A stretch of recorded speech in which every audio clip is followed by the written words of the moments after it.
டர்ஃப்ல விளையாண்டா கேன்சர் வருமா? இப்படி நிறைய பேர் எங்கிட்ட கேட்டுட்டே இருக்கீங்க. அதுக்கான உண்மை என்னங்கிறத நான் சொல்றேன். நம்ம டர்ஃப்ல கீழே விழுந்து அடிபடாம இருக்கிறதுக்காக அங்கங்க ரப்பர் மாதிரியான பார்ட்டிகல்ஸ் வந்து தூவி விட்டுருப்பாங்க. அது என்னன்னு தெரியுமா?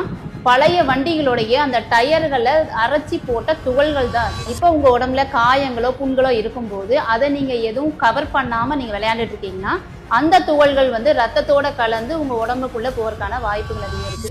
இப்போ நீங்க விளையாண்டு முடிச்சுட்டு சரியா ஹேண்ட் வாஷ் எல்லாம் பண்ணாம நீங்க சாப்பிட்றீங்க அப்படின்னா வாய் வழியாகவும் அந்த துகள்கள் போறதுக்கான வாய்ப்பு இருக்கு. இந்த துகள்கள் உள்ள போறதுனால கேன்சர் வர்றதுக்கான வாய்ப்புகள் இருக்கு அப்படின்னு சொல்லி ரிசர்ச்ல சொல்றாங்க. அதுக்காக விளையாடுறத நிறுத்தணுமா அப்படின்னு கேட்டீங்கன்னா தேவையில்லை.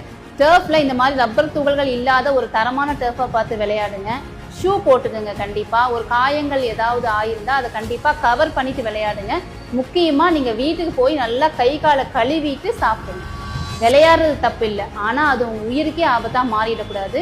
டர்ஃப்ல விளையாடுற உங்க ஃப்ரெண்ட்ஸுக்கு கண்டிப்பா இதை ஷேர் பண்ணுங்க. இது ரொம்ப யூஸ்ஃபுல்லா இருக்கும்.